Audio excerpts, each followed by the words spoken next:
बिस्मिल्लाहिर्रहमानिर्रहीम। अस्सलाम वालेकुम। कैसे हैं आप? ठीक है, मैं भी ठीक हूँ। आज मैं चिकन का अचार गोश्त बनाने लगी हूँ, बहुत ही मज़ेदार। अगर आपको मेरी रेसिपी पसंद आती है इसे लाइक और शेयर कीजिएगा और मेरे चैनल को सब्सक्राइब कीजिएगा। चलिए शुरू करते हैं। सबसे पहले ये मैंने मसाले लिए हैं जो मैंने अचार गोश्त में डालने हैं। 1 टेबल स्पून मैंने मेथी लिए हैं, 1 टेबल स्पून मैंने सूखा धनिया लिया है, और हाफ़ टी स्पून ज़ीरा है, और हाफ़ टी स्पून कलंजी है, और 1 टेबल स्पून मैंने सौंफ लिया है। अब इनको मैंने क्रश कर लिया है, चाहे चट्टू में कर लें, ये आपकी मर्ज़ी है। अब ये मैंने ऑयल डालने लगी हूँ देचकी में, आधा कप डाला है मैंने, और 2 दरमियाने साइज़ के मैंने प्याज जो है ना इसमें डालने हैं। तो ये इनको फ्राई करने लगी हूँ। इतनी देर तक फ्राई करना है जब तक कि इनका जो है ना कलर लाइट सा ब्राउन ना हो जाए। ये देखें हो गया। अब इसमें 1 टेबल स्पून मैं लहसुन डाला है, थोड़ी देर इसको फ्राई करूँगी।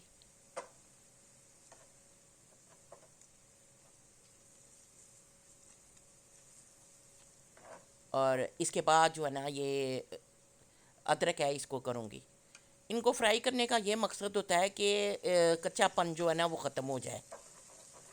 ये देखिए अच्छे तरीके से हमारा हो गया ये ब्राउन, अच्छे तरीके से हमारा फ्राई हो गया लहसुन और अदरक भी। अब इसमें जो मैंने चिकन था वो ऐड करने लगी हूँ, इसमें सारा ऐड कर दूँगी और फिर इसको अच्छे तरीके से भूनूँगी। इतनी देर तक भूनूँगी कि जब तक इसका कलर चेंज ना हो जाए। ये देखिए ये भून रहा है, ये देखिए इसका कलर अब चेंज हो गया। अब इसमें मसाले डालती हूँ। 1 टेबल स्पून मैंने मिर्चें डालनी है, और 1 टीस्पून मैंने नमक डाला है इसमें, थोड़ी सी हल्दी डाली है इसमें, हाफ से भी कम टीस्पून, और 2 मिनट के लिए इसको भूनूंगी मैं। अब इसमें जो मैंने मसाला तैयार किया था अचार गोश्त का वो ऐड कर दूंगी।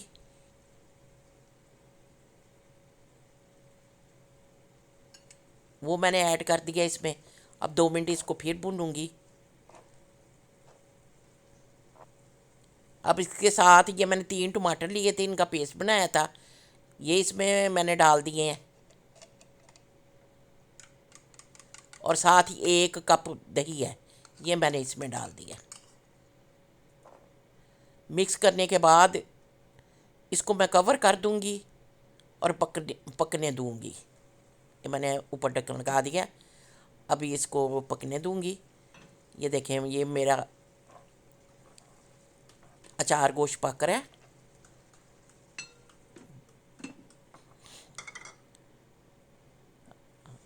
ये देखें अच्छे तरीके से ये पक गया है और इसने ऑयल भी छोड़ दिया है।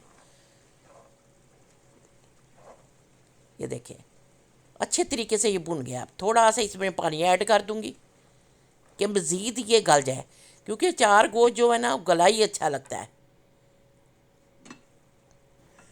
ये देखें अचार गोश्त हमारा तकरीबन तैयार हो गया। अब इसमें गरम मसाला हाफ टी स्पून डालूँगी मैं, और मज़ीद 2 मिनट के लिए इसको ढक कर पकाऊँगी कि मसाले का टेस्ट इसमें आ जाए। ये अब इसमें मैंने 2 लेमन लिए थे, उनका रस निकाला था, ये डालने लगी हूँ।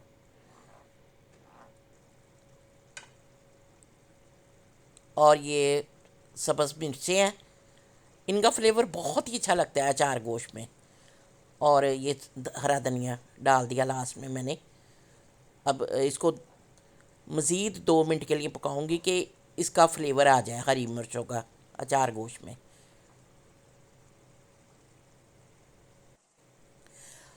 और इसको ढक दिया मैंने।